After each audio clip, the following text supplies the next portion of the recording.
All right. People. This one's coming at us from WXYZ TV Detroit. And they've had their eyes on this police officer, Stephen Koo, for a hot minute.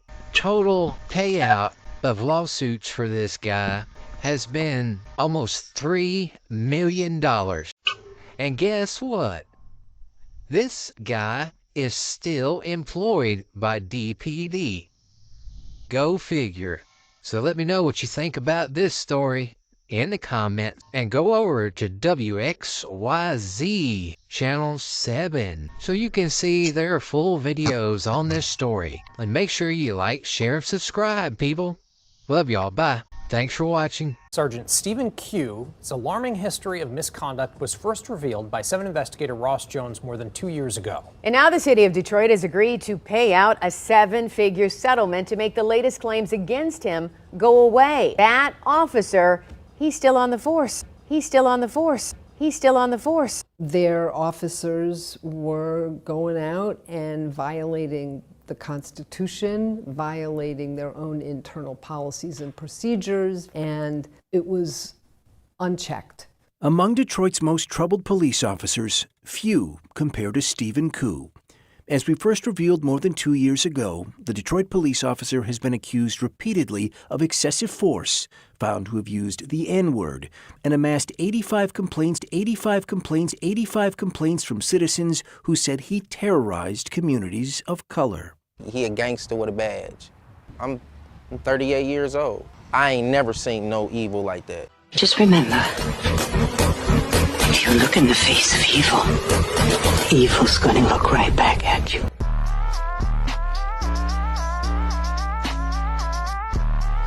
While the pain inflicted is unquantifiable, the cost to taxpayers is easy to count.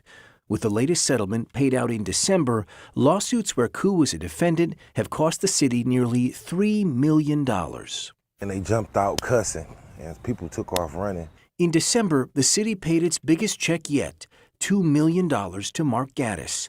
He sued the department after Koo shot him following a police raid at his aunt's house in 2017. Koo said he shot Gtis because he pointed a gun at him. Another officer supported his account, and police recovered a gun.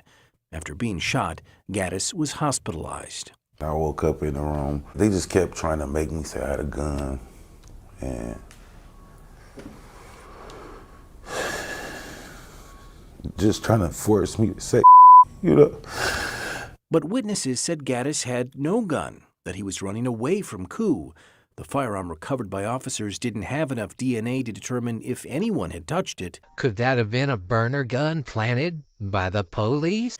Gtis was charged with 11 felonies and acquitted of all of them. This was a cover-up of a shooting of an unarmed man, and luckily, the jury was able to see through that. Allison Krieger was Gtis' criminal attorney and said she was most appalled not by Koo's misconduct as an officer, but by the department's indifference to it.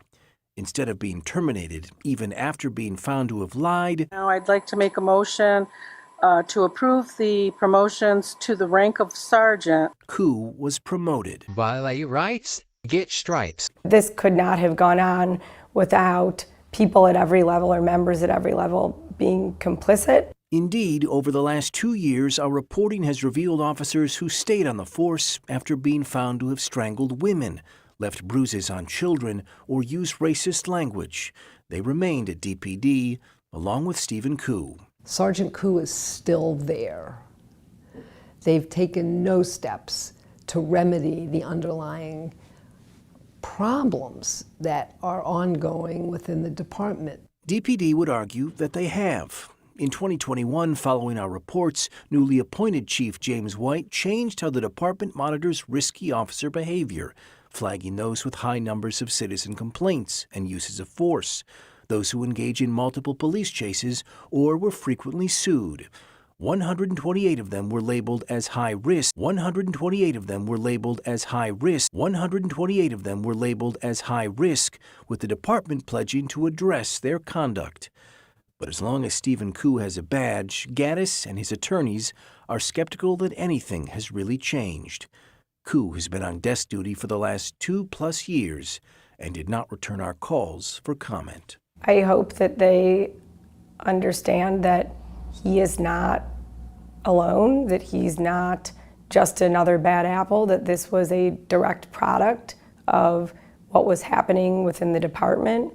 In response to the settlement, the Detroit Police Department released a lengthy statement that says, in part, an internal investigation reviewed Sergeant Koo and his fellow officers' conduct that night and deemed it justified. That officer, he's still on the force.